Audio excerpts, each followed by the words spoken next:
အချိန်မရှိတော့ဘူးအချိန်ရှိသေးတယ်အချိန်မှီသေးတယ်အချိန်နောက်ကျတော့မယ်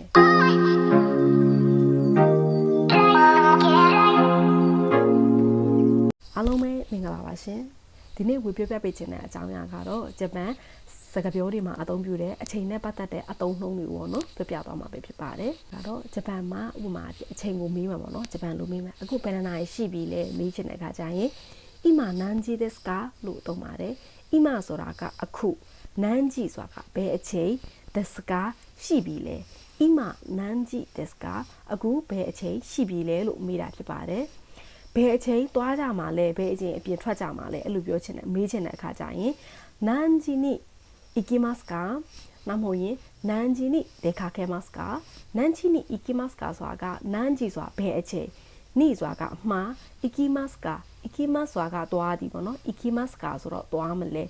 何時に行きますかဘယ်အချိန်မှသွားကြမလဲနောက်မဟုတ်ရင်何時に出かけますか出かけますဆိုတာကအပြင်ထွက်သည်သွားသည်လည်းမတူပဲအပြင်ထွက်တယ်ရှောက်လေတာပြောတာ出かけます何時に出かけますかလို့ပြောချင်တာကြဘယ်အချိန်မှနေအပြင်ထွက်လေမလဲလို့မေးချင်တဲ့ခါကျရင်何時に出かけますかလို့ပြောတယ်ပေါ့နော်အချိန်ရှိသေးတယ်ပြောချင်တဲ့အခါကျဥမာပြေကွာကိုတစ်ခုခုလုပ်မယ်ပြင်ဆင်ပြီးသွားပြီးငါမှအချိန်နဲ့ပို့သေးတယ်အချိန်ရှိသေးတယ်လို့ပြောချင်တဲ့အခါကျရင်まだ時間があるလို့ပြောတယ်まだ時間があるまだဆိုတာကနောက်ထပ်時間ဆိုတာကအချိန်あるဆိုတာကありますရဲ့自称形ပေါ့နော်ရှိသည်ပေါ့နော်まだ時間があるဆိုတာကအချိန်ရှိသေးတာကိုပြောချင်တဲ့အခါကျရင်သုံးပါတယ်まだ時間があるနောက်ရှင်まだ時間があるနောက်တစ်မျိုးဘယ်လိုပြောလို့ရသေးလဲဆိုရင်まだ大丈夫ですまだ大丈夫です大丈夫ですဆိုတာကအဆင်ပြေသေးတယ်ရသေးတယ်ကိုပြောချင်တာまだ大丈夫ですဆိုတော့နောက်ထပ်ရသေးတယ်ငါအချိန်ရှိသေးတယ်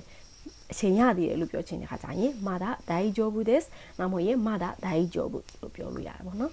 နောက်ခုကတော့အချိန်ရှိတာကိုပြောသွားပြီဆိုရင်အချိန်မရှိတော့ဘူးဆိုဘယ်လိုပြောမလဲ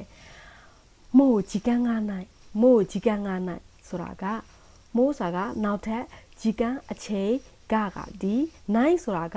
အာရီမဆန်ရဲ့ဒီရှော့ကဲကနိုင်ပေါ့နော်မို့時間がないနောက်ထပ်အချိန်မရှိတော့ဘူးလို့ပြောချင်တဲ့ခါကျရင်မို့時間がないအချိန်မရှိတော့ဘူးနောက်တစ်ခုဘယ်လိုပြောရသေးလဲဆိုရင်မမီတော့ဘူးလို့သူတို့ပြောကြရရှိရပေါ့နော်မို့マニアわないမို့マニアわないマニアいますဆိုတာကမှီသည်マニアウက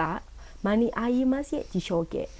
မမီတော့ဘူးဆိုတော့9ပေါင်းရမယ်မာနီအာဝ9မို့မာနီယာဝ9မမီတော့ဘူးပြဿနာပဲနောက်ကျတော့မယ်ဘယ်လိုလုပ်ရမလဲအဲ့လိုပြောချင်တဲ့ခါကျရင်やばいပြဿနာပဲဆိုတာဂျပန်လိုကやばいလို့ပြောတယ်やばいမို့遅れちゃいそう遅れちゃいそうဆိုတာကငါနောက်ကျတော့မှာပဲငါနောက်ကျတော့မှာပဲလို့ပြောချင်တဲ့ခါကျရင်遅れちゃいそうလို့ပြောပါတယ်ကဲဒီနေ့ဝေပြောရခြင်းတဲ့အကြောင်းအရာကတော့ဒီလောက်ပါပဲဒါကတော့အချိန်နဲ့ပတ်သက်တဲ့ဂျပန်မှာအသုံးပြုတဲ့အရာတွေပေါ့နော်အများကြီးရှိသေးတယ်ဒါပေမဲ့ဒီဟာကတော့ဝေအခုဒီဗီဒီယိုထဲမှာပြောပြပေးခြင်းတဲ့အကြောင်းအရာတွေလောက်ကိုဝေပြပါသွားတာပေါ့နော်နောက်ထပ်အလင်းသိရင်ဝေစဉ်းစားလို့ရသလောက်ဒီဗီဒီယိုလေးထပ်ပြီးတော့လုပ်သွားပြီးပေါ့နော်ဒီနေ့ကတော့ဒီလောက်ပါပဲအဆုံးထိကြည့်ပေးတဲ့အတွက်တယောက်ချင်းစီတိုင်းကိုဝေအားလုံးပဲအရင်ကျေးဇူးတင်ပါတယ်အားလုံးပဲ bye bye